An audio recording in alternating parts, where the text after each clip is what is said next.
አስቀድሜ የሁል ጊዜ የበጎ ድሎች የመጀመሪያ ባለቤት የሆነውን እግዚአብሔርን ስለዚህ ድንቅ አጋጣሚ ያመሰግናለሁ። በመቀጠል ደግሞ የኢየሱስ ድንቅ ሥራ ዓለም አቀፍ ቤተክርስቲያን ባለራዕይ ባለደራ የሆነውን እግዚአብሔር በብዙ እየተጠቀመበት ያለውን ምንወደውን ወንድማችን ሐዋርያው እስራኤልን አብረውት ያገለገሉ ያለው የተወደዱ ነቢያት ሐዋርያት መጋቢያንን ሁሉ እግዚአብሔር ይባርካቸው ማለት ፈልጋለሁ። ዛሬ ብዙ ምስክርነቶች አድምጠናል።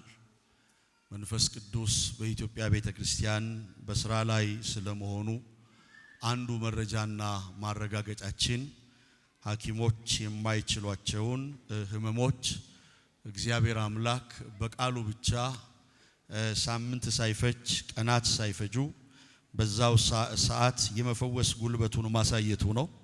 ስለዚህ ብዙ ምስክርነቶች በዚህ ቁጭ ብዬ ዛሬም ትናንትም ሰምቻለሁ።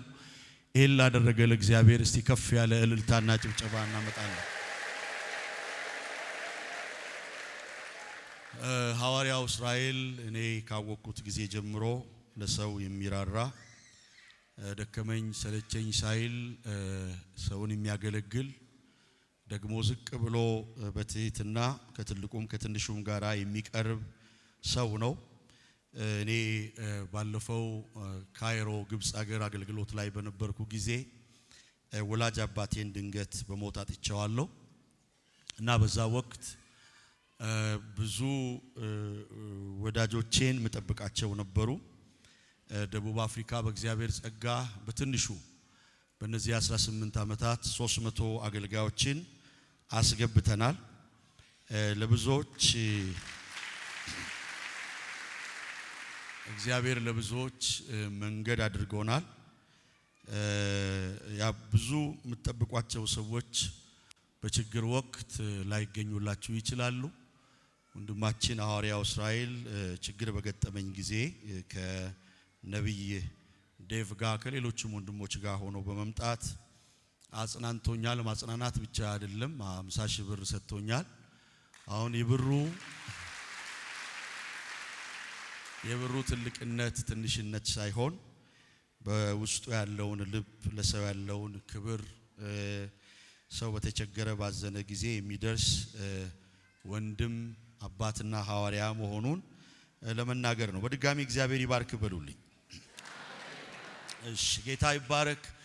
አሁን ቀጥታ ወደ ቃሉ እመጣለሁ። እዚህ ፊት ለፊት ያላችሁ የተወደዳችሁ የእግዚአብሔር አገልጋዮች፣ ነቢያቶች፣ መጋቢያን እንዲሁም ደግሞ ከሩቅና ከቅርብ የመጣችሁ ኢትዮጵያዊ ኤርትራዊ እህት ወንድሞቼ ለእናንተ ያለኝን ፍቅርና ትልቅ አክብሮት ከዚህ መድረክ ላይ ሆኜ መናገር ፈልጋለሁ።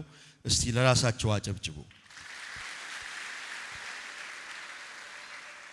ለማካፈላችሁ ለእግዚአብሔር ቃል እንደዚህ የሚል ርዕስ ሰጥቼዋለሁ። ዕዳው ተከፍሏል በሚል ርዕስ እናገራለሁ።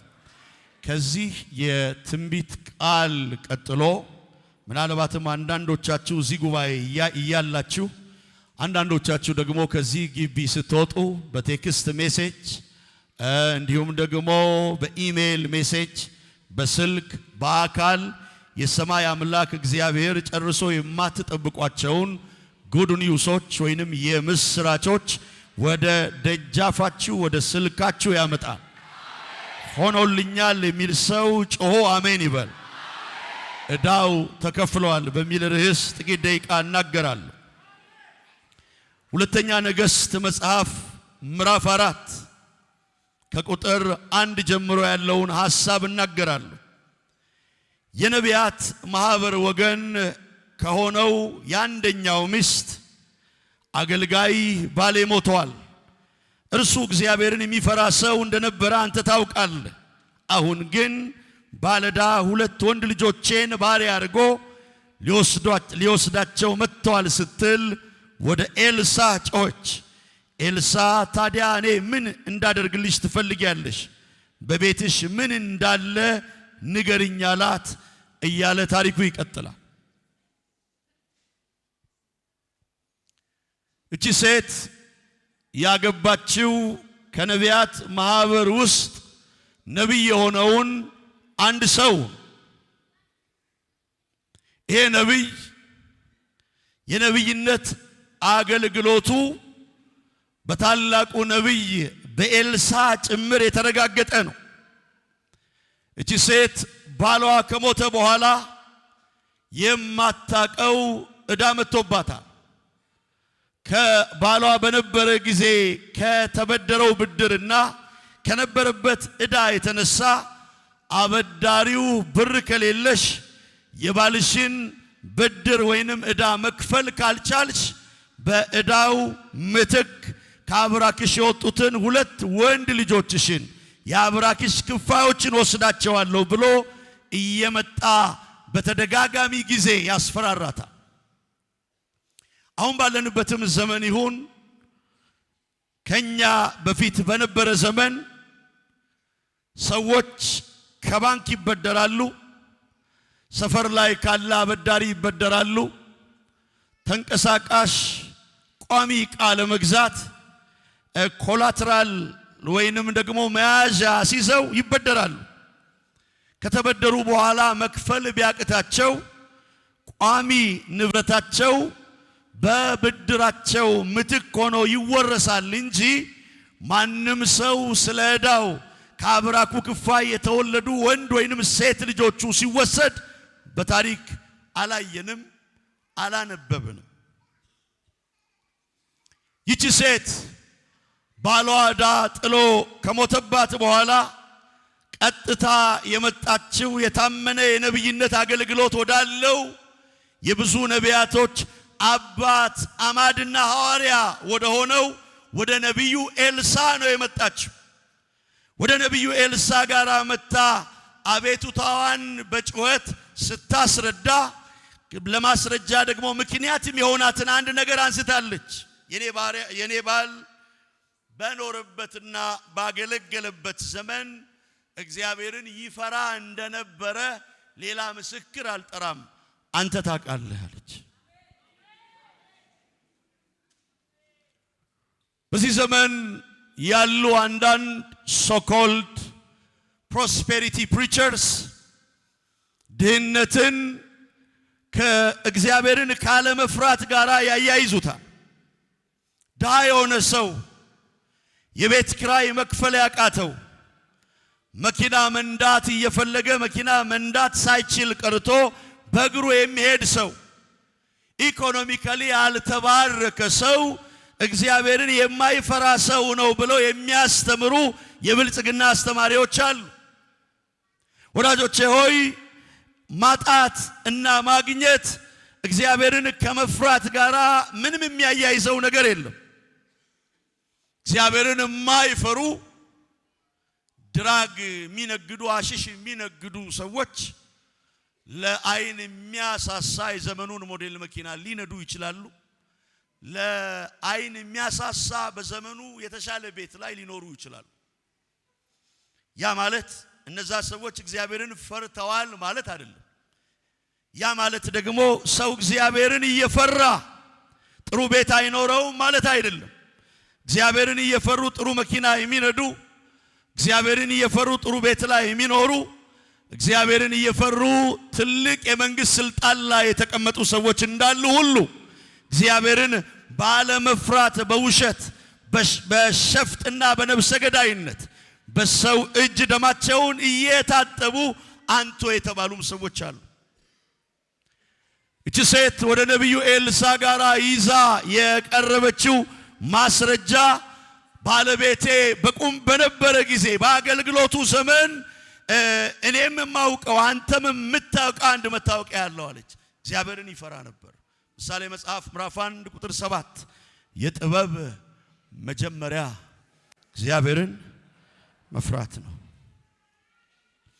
በክርስትና ቋንቋ አንድ ሰው ጠቢብ ነው ስንል፣ አንድ ሰው አዋቂ ነው ብለን ስንል እግዚአብሔርን ይፈራል ማለታችን ነው። እዚህ አገልጋይ ቤት እዚህ ነብይ ቤት ለጊዜው ገንዘብ ነው እንጂ የሌለው ያ ቤት እግዚአብሔርን በመፍራት የተትረፈረፈ ቤት ነው። ሰው እግዚአብሔርን እየፈራ ሊታመም ይችላል። እግዚአብሔርን እየፈራ ገንዘብ ሊያጣ ይችላል። እግዚአብሔርን እየፈራ ነገሮች በተጠበቀው አቅጣጫ ላይሄዱ ይችላሉ። ያ ማለት ግን ይቀጥላል ማለት አይደለም። እግዚአብሔርን የሚፈሩትን ሰዎች ሴትና ወንዶች እግዚአብሔር ቀን ጠብቆ አይሸልምም፣ አይሾምም፣ በብድራት አይመጣም ማለት አይደለም። እግዚአብሔርን ስንፈራ ለጊዜው ዋጋ እንከፍላለን። እግዚአብሔርን ስንፈራ በማህበረሰቡ ዘንድ ኤክስኮሙኒኬት እንደረጋለን። እግዚአብሔርን ስንፈራ ምናልባት ከመስሪያ ቤት ልንባረር እንችላለን። እግዚአብሔርን ስንፈራ ዘመድ አዝማድ አይን ላፈር ሊለን ይችላል። ግን እግዚአብሔር ይመጣል። ሲያንድ ሰው ይጩህና በደንብ አሜን ይበል። keep on fearing God። እግዚአብሔርን መፍራታችሁን ቀጥሉ። መጸለያችሁን ቀጥሉ። መጾማችሁን ቀጥሉ። መዘመራችሁን ቀጥሉ። ሮብ እሁድ እየመጣችሁ ከእግዚአብሔር ሰዎች አንደበት የሚወጣውን የትንቢት ቃል መስማታችሁን ቀጥሉ። የእግዚአብሔርን ጸጋ ማክበራችሁን ቀጥሉ። የእግዚአብሔርን ሰዎች ማክበራችሁን ቀጥሉ። አንድ ቀን እግዚአብሔር ይመጣል። እኔ ባለሁበት ሀገር ሳውዝ አፍሪካውያን እንዲህ ይላሉ፣ one day is one day ይላሉ። አንድ ቀን ላንተ እግዚአብሔር ያዘጋጀው አንድ ቀን አለ። ከፍ የምትልበት ቀን፣ ጨለማ የሚበራበት ቀን፣ ቀና የምትልበት ቀን፣ በአንተ ላይ አፋቸውን ልክ ባልሆነ መንገድ የከፈቱ ሰዎች አፋቸውን የሚዘጉበት ቀን፣ በአደባባዮች ላይ ቀና የምትልበት ቀን፣ አርስተ ዜና የምትሆንበት ቀን፣ የሁለት ሰዓት የፕራይም ታይም ዜና የምትሆንበት ቀን አለ። ሲገባው ሰው ይጩህና በደንብ አሜን ይበል። ሲጩህና በደንብ አሜን ይበሉ። እኛ ቤት አለች የነብዩ ሚስት ለጊዜው ዶላር የለም፣ ለጊዜው ብር የለም፣ ለጊዜው የሚቆጠር ሀብት የለም፣ ግን እኛ ቤት እግዚአብሔርን መፍራት ነበር አለች።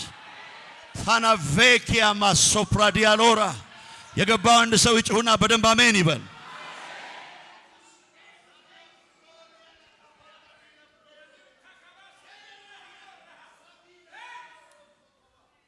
ልጄ የኔ ልጅ ሁለተኛ ልጄ እዚህ ለጉብኝት በመጣች ጊዜ ሰው ቤት ሄዳ አድራለችና እንዴት ነው የኔ ልጅ የሄድሽበት ቤት ታጠብሽ ሻወር ነበር ብዬ ስላት አይ ሻወር የለም አለችኝ፣ ግን ፍቅር አለ አለች።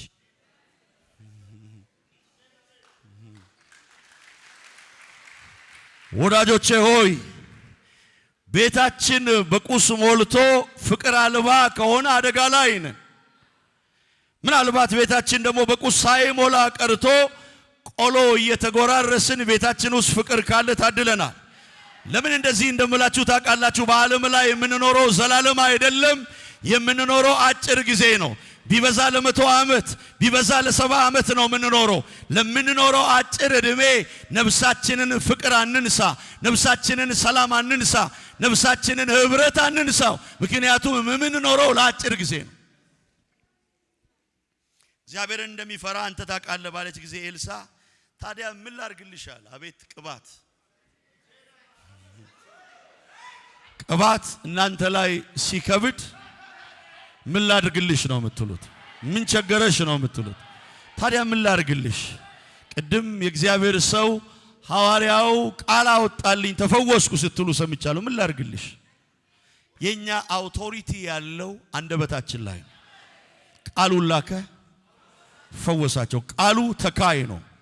ቃሉ ነቃይ ነው። ቃሉ ፈዋሽ ነው። ቃሉ አበልጻጊ ነው። እዚህ ቦታ የሚመጣላችሁ ቃል within fraction of microsecond በሕይወታችሁ ላይ አሉታዊ ተጽዕኖ ያመጣል። በሽታን ይነቅላል፣ ድህነትን ይነቅላል፣ ግራ መጋባትን ይነቅላል። እግዚአብሔር ዛሬ ከሰዓት በኋላ ወደ ሕይወታችሁ የሚያመጣው ዶላር አይደለም፣ ብር አይደለም፣ ቃል ይመጣል። ይሳካልሃል ይልሃል፣ ይሳካልሃል። ትሻገራለህ ይልሃል፣ ትሻገራለህ። በሩ ተከፍቷል ይልሃል፣ በሩ ይከፈታል። ተፈውሳል ይልሃል፣ ከካንሰር ትፈወሳለህ። ቃል ይመጣልሃል። ምን ላድርግልሽ አለ በደብል ፖርሽን አናውንቲንግ የተቀባው ኤልሳ። ምን አለ ቤትሽ ውስጥ ሲላት አገልጋይ ከጥቂት ዘይት በቀር በቤቷ ምንም ነገር የላትም አለች። ጥቂት ዘይት ነው ያለኝ አለች። ከዛ ኢንስትራክሽን ነምበር 1 ከጎረቤት ሁሉ ማድጋ ተዋሺ፣ አታሳንሺ እና ማድጋ ሁሉ ሰብስበሽ አምጪ፣ ቤትሽን በማድጋ ሙዩ አላት። ኢንስትራክሽን ነምበር 1። ኢንስትራክሽን ነምበር 2 ማድጋ ሰብስባ በጨረሰች ጊዜ ማንንም ወደ ቤት አታስገቢ፣ አንቺና ልጆችሽ ወደ ቤት ግቡና በር ይዘጋ፣ መስኮት ይዘጋ አለ። ከዛ ይህን መመሪያ ስታከናውን ዘይቱ መፍሰስ ጀመረ። ይሞላል ጋን ውስጥ። ልጆቿና እሷ ጋኑን ፈቀቅ ያደርጋሉ። ሁለተኛው ጋን ላይ ዘይት ይሞላል። ሁለተኛውን ፈቀቅ ያደርጋሉ። ቤቷ በነበረው ጋን ውስጥ ሁሉ ከሰማይ እየወረደ የነበረው ዘይት ሞልቶ ካለቀ በኋላ የሰበሰበችውን ማድጋ ከጨረሰች በኋላ ኢንስትራክሽን ነምበር 3 ጠየቀች። ምን ላድርግ ስትል ሽጪ፣ አንደኛ ለባለዳ ወዳሽን መልሺ፣ ሁለተኛ ደግሞ የቀረውን ላንቺና ለልጆችሽ መተዳደሪያ ይሆናላት። እግዚአብሔርን የሚፈራ ሰው በሚቀጥለው ዘመን አይለምንም። እግዚአብሔርን የሚፈራ ሰው በሚቀጥለው ዘመን ድሃ አይሆንም። እግዚአብሔርን የሚፈራ ሰው ዘሮቹ ይባረካሉ። እስቲ አንድ ሰው ጩሁና በደንብ አሜን ይበል። ጻድቅ ሲጣል ዘሩም እህል ሲለምን አላየውም። ጻድቃን ለጊዜው በመከራ ውስጥ ብታልፉም በነቢያት መንፈስ ቃል አመጣላቸዋለሁ፣ አትጣሉ። ዘሮቻችሁ እህል ልመና ጎዳና አይወጡ። እግዚአብሔር አምላክ በር ይከፍትላቸዋል። ስለዚህ ሸጠችና እንደለመደው በየቀኑ እየመጣ የሚያቀራራው አበዳሪ መጣ። ተዘጋጅተሻል ልጆችሽን ልውሰድ አለ። ኮራ ሲል እሷም ኮራ ብላ ተረጋጋ አለችው። እስቲ በደንብ አሜን። ረጋ በል አለችው። ብዙ ዘመን የጮከው ይበቃል፣ አሁን ዛሬ ረጋ በል አለችው። ከቻልክ ወንበር ሳብና ተቀመጥ አለችው። ረጋ በል አለችው። ቀና የምትሉበት ዘመን መጥቷል። አፋችሁን ሞልታችሁ የምትናገሩበት ዘመን መጥቷል። አንደኛ ሳሙኤል መጽሐፍ ምዕራፍ 2 ላይ ትዝ ይላችሁ እንደሆነ ምዕራፍ 1 ቁጥር 12 ላይ ሐና በልቧ አዝና በልቧ ተሰብራ ልጅ ፈልጋ ከናፍርቶቿን እያንቀሳቀሰች ድምጽ ሳታወጣ እየጸለየች በነበረችበት ሁኔታ ካህኑ ኤሊ መጣና በፋሻል ኤክስፕሬሽኗን አይቶ በሳይኮሎጂ ይሄን የወይን ጠጅ ካንቺ አርቂው አላት። ሲላት እሷ እልልልል አላለችም። ኖ አለች። ኖ እኔ ሰካራም አይደለሁም አለች። ኖ እኔ ምናምንቴ አይደለሁም። እኔ ልቧ ያዘነባት ልቧ የተሰበረባት ሴት ነኝ። ከውስጤ ትውልድ ምናፍቅ ትውልድ ምጠብቅ ሴት ነኝ እንጂ በየስርቻው የአልኮል መጠጥ ጠጥተው በየጭቃው እንደሚንደባለሉ ሴትና ወንዶች አይደለሁም። እኔ ጠጥቼ አላውቅም። እኔን ያሰከረኝ ነገር ነው። እኔን ያሰከረኝ መከራ ነው። እኔን ያሰከረኝ ችግር ነው። ስለዚህ እግዚአብሔር ሰው አሁን ያመጣልኝ መልእክት ልክ አይደለም አለችው። ከዛ ኤሊ እግዚአብሔር ይባርከው ከስተቱ ታርሞ እንግዲያውስ እግዚአብሔር የለመንሽውን ይስጥሽ አላት። ታጠበች፣ በላች፣ የለመነችውን ሰጣት።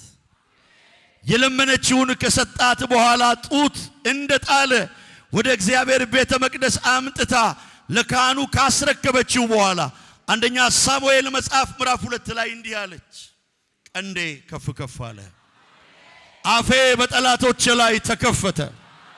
አትታበዩ፣ በኩራት አትናገሩ፣ እግዚአብሔር አዋቂ ነው። መካን የነበረች ወላድ ሆናለች፣ 7 የወለደች ደግሞ መክናለች። እግዚአብሔር ሀብታም ያደርጋል፣ ድሃ ያደርጋል፣ ወደ ሲኦል ያወጣል፣ ደግሞ ያወርዳል።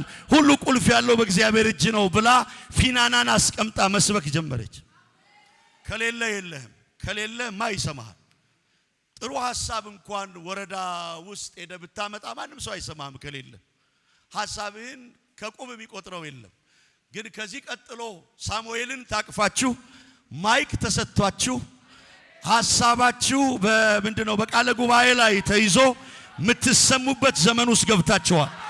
የገባው ሰው ይጩህና እሰማለሁ ይበል። እንድትሰሙ የሚያስገድድ የእግዚአብሔር ቅባት መጥቷል። እንድትሰሙ የሚያስገድድ የእግዚአብሔር ዘመን መጥቷል። ስለዚህ ሐና ለረጅም ዘመን አፏን ዘግታ በልቧ ትጸልይ የነበረች ሴት ቀንዴ ከፍ ከፍ አለ፣ አፌም በጠላቶቼ ላይ ተከፈተ አለች። እስቲ በደንብ አሜን። መናገር ጀመረች። መናገር ትጀምራለህ። መንግስት ይሰማሃል፣ ወረዳው ይሰማሃል፣ ቤተክርስቲያን ትሰማሃለች፣ ጎረቤት ይሰማሃል፣ ትናንት የትም አደርስም ያለ ዘመድ ይሰማሃል፣ አገር ሁሉ ይሰማሃል። ለምን? ዘመን መጥቷል። የታቀፍከው ሀብት ትታቀፋለህ፣ ልጅ ትታቀፋለህ፣ ቅባት ትታቀፋለህ፣ ብልጽግና ትታቀፋለህ። ወደ ዋናው ሐሳቤ ስመጣ አበዳሪው መጥቶ እንደ ትናንትናው ሲያቀራራ እንደ ትናንትናው አረባክ ጊዜ ስጠኝ፣ አረባክ ልጆቼን አትውሰድብኝ ብላ አልተለማመጠችም። ተረጋጋ አለችው። እንዲህ የምትሉበት ዘመን መጥቷል። ኮራ የምትሉበት፣ ቀና የምትሉበት። don't undermine yourself. don't let anyone to undermine you. ማንም ሰው አሳንሷችሁ እንዲያይ አትፍቀዱ። እናንተ ከማንም አታንሱ። የክርስቶስ ኢየሱስ ደም የፈሰሰላችሁ የከበራችሁ ሰዎች ናችሁ። ክቡር ናችሁ። ወፍ ዘራሽ አይደላችሁም። ምናምንቴ አይደላችሁም። ተራ አይደላችሁም። ለጊዜ የሌላችሁ ገንዘብ ነው። ለጊዜ የሌላችሁ ዲግሪ ነው። ለጊዜው የሌላችሁ መኪና ነው። ግን በቅርቡ እግዚአብሔር ይጎበኛቸዋል። በቅርቡ በር ይከፈትላቸዋል። እናንተ ቤት እግዚአብሔርን መፍራት ስላለ እግዚአብሔርን መፍራታችሁን ቆጥሮ እግዚአብሔር በብድራት ወደ እናንተ ይመጣል። የገባው ሰው ይጩህና በደንብ አሜን ይበል። ከዛ መቁጠር ጀመረች። ትቆጥራለች። እስቲ ቁጠሩ፣ ግድ የለም። መቁጠር ጀመረች። ስንት ነበር እዳው? ስንት ነበር ባለ የተበደረ አለች። 20 ሺህ ሲል መቁጠር ጀመረች። ቁጠር እስቲ ዝም ብለህ፣ ግድ የለህም። ይሄ ፕሮፌቲክ አክሽን። መቁጠር ጀመረች። ባዶ ነበር ኪሷ፣ ባዶ ነበር አካውንቷ፣ ባዶ ነበር ጓዳዋ። አሁን ግን ለአበዳሪው ለመስጠት ኮራ ብላ እስቲ ቁጭ በል ልቁጠር አለች። ይዘህ ሂድ አለች። በሩ በዚህ ጋር ነው እንዳትመለስ፣ ይዘህ ሂድ አለች። እዳው ተከፍሏል። ጆሮ ያለው መንፈስ ቅዱስ ለአዋሳ የሚለውን ይስማ። እዳው ተከፍሏል። እዳችሁ ተከፍሏል። አንገት ያስደፋችሁ እዳ ተከፍሏል። በጎዳና እንዳትራመዱ ያሸማቀቃችሁ እዳ ተከፍሏል። ከባንክ የወሰዳችሁት፣ ከሰው የወሰዳችሁት እዳ ሊሆን ይችላል፣ ብቻ ተከፍሏል። እግዚአብሔር እዳው ተከፍሏል ብሎ በዚህ ጉባኤ ላይ ያውጃል። ሌላ አንድ ቃል ልስጣችሁ። በአዲስ ኪዳን፣ በብሉይ ኪዳን እግዚአብሔር የዚችን ሴት እዳ የከፈለው በታላቁ ነብይ በነብዩ ኤልሳ አማካይነት ነው። በአዲስ ኪዳን ደግሞ የኔና የናንተ የኃጢአት እዳ፣ የድህነት እዳ፣ የግራ መጋባት እዳ፣ የተስፋ መቁረጥ እዳ የተከፈለው የዛሬ 2017 ዓመት በመካከለኛው ምስራቅ በቀራንዮ ጎልጎታ ለኔና ለናንተ መካከለኛ ሆኖ ዋጋ በከፈለው የናዝሬቱ ኢየሱስ፣ የጌቶች ጌታ፣ የነገስታት ንጉስ ኢየሱስ እዳችንን ከፍሎታል። ዘማዊ ነህ ወይ? ተከፍሏል። ሌባ ነበርክ? ተከፍሏል። ጥርስ አውልቀ ነበር ወይ? ተከፍሏል። ምትኮነንበት ኃጢአት አለ ወይ? ተከፍሏል። የተከፈለው ጎዶሎ አይደለም፣ ፉሊ ፔይድ፣ ሙሉ ለሙሉ ተከፍሏል። ለዝሙት ኃጢአት ተከፍሏል። ግራ ላጋባ ነገር ተከፍሏል። ለበሽታ ተከፍሏል። ምክንያቱም በመገረፉ ቁስል ተፈውሰናል። ለኛ ሲል ተገርፏል፣ ከካንሰር እንድንፈወስ። ለኛ ሲል ተወግቷል፣ ከኤችአይቪ እንድንፈወስ። ለኛ ሲል ተወግቷል፣ ከግራ መጋባት እንድንፈወስ። አንድ ጥቅስ ሰጥቻችሁ ወደ ጸሎት እንሄዳለን። ዕብራውያን መጽሐፍ ቡክ ኦፍ ሂብሩ ቻፕተር 9 ዕብራውያን መጽሐፍ ምዕራፍ 9 ቁጥር 12 የገባው የፍየልንና የጥጃዎችን ደም ይዞ አይደለም፣ ነገር ግን የዘላለም ቤዛነትን ሊያስገኝ የራሱን ደም ይዞ ወደ ቅድስተ ቅዱሳን ለአንዴና ለመጨረሻ ጊዜ ገባ። ምን አይነት ቤዛነትን? የዘላለም ቤዛነትን። የዘላለም ቤዛነትን ማርያም አላስገኘችልንም። ቅዱስ ገብርኤል አላስገኘልንም። ሰማዕታት አላስገኙልንም። የዘላለም ቤዛነትን ያስገኘልን በፍየሎችና በኮርማዎች ደም ሳይሆን በራሱ ደም የናዝሬቱ ኢየሱስ በምናከብራት ብጽዕትና ቅድስት ማርያም ማኅፀን ውስጥ በመንፈስ ቅዱስ አማካይነት የተጸለለው ኢየሱስ ነው። ለአንዴና ለመጨረሻ ጊዜ ቤዛነትን ሊያስገኝልን ወደ ቅድስተ ቅዱሳን ደሙን ይዞ ገብቶ ለአንዴና ለመጨረሻ ጊዜ ዕዳችንን ከፈለው። አንድ ሰው ጩና ተከፍሏል ይበል። ለበሽታችሁ ተከፍሏል። ከድህነት ወደ ብልጽግና እንድትወጡ ተከፍሏል። ግራ ላጋባችሁ ነገር ተከፍሏል። ላልተከፈለው ቢላችሁ ተከፍሏል። እስቲ ጩሁና ተከፍሏል በሉ። ተከፍሏል። it is fully paid። ኤም ብዬ ልጨርስ። ዕዳችሁ ተከፍሏል። አጠገባችሁ ያለውን ሰው በእጃችሁ ያዙትና ዕዳ ተከፍሏል በሉ። አትጨነቅ፣ አታስብ፣ ግራ አትጋባ፣ ራስን ለማጥፋት ቀነ ቀጠሮ አትያዝ። ነገ የተሻለ ቀን ነው። ነገ የብርሃን ቀን ነው። ነገ የብልጽግና ቀን ነው። ነገ የድል ቀን ነው። ነገ የስኬት ቀን ነው። ነገ የፈውስ ቀን ነው። ነገ የዝማሬ ቀን ነው። ሁሉም ሰው ለጌታ ክብር እልልታ ጭብጨባ ያመጣ።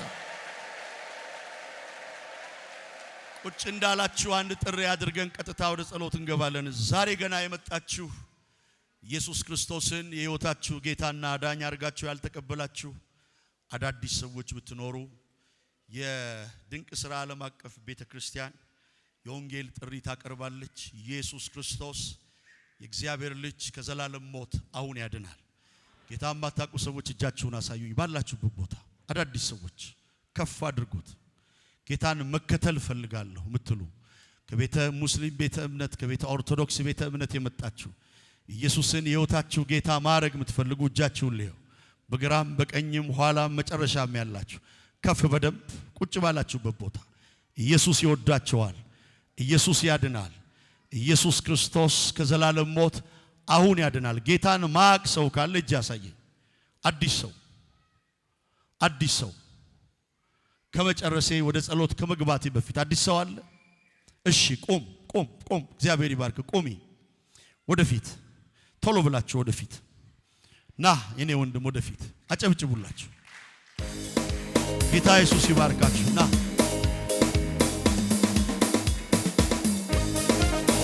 አንድ ሴት አለሽ ለሥራ በተቀጠርሽበት ቤት የባለቤቱ ልጅ ደፍሮሽ በተደጋጋሚ ጊዜ ስተት ፈጽመሽ ሶስት ጊዜ ያጨነገፍሽ ክርስቶስ ኢየሱስን ማታቂ በብዙ ተስፋ መቁረጥ ውስጥ ሆነሽ እዚህ ጉባኤ ያለሽ ሴት አለሽ። አንቺን ፈቃድሽ ቢሆን እንድትመጪ ጋብዝሻለሁ። ኢየሱስ ክርስቶስ ይወድሻል። ጌታን ማታቁ ግራ የገባችሁ የተጨነቃችሁ ኑ ወደፊት ቶሎ እያላችሁ ይሄን 2 ደቂቃ ተጠቀሙ። ቶሎ እያላችሁ ነው። የዚህ መልእክት ባለቤት የሆንሽ ተምነይ ሌሎችም በተስፋ መቁረጥ ውስጥ ያላችሁ በድራግ አዲክሽን፣ በአልኮል አዲክሽን፣ በጫት በሱስ ውስጥ ያላችሁ ቶሎ ብላችሁ ውጡ። እየጨረስኩ ነው። እሺ አሳልፏት። ነይ ቶሎ አጨብጭቡላት።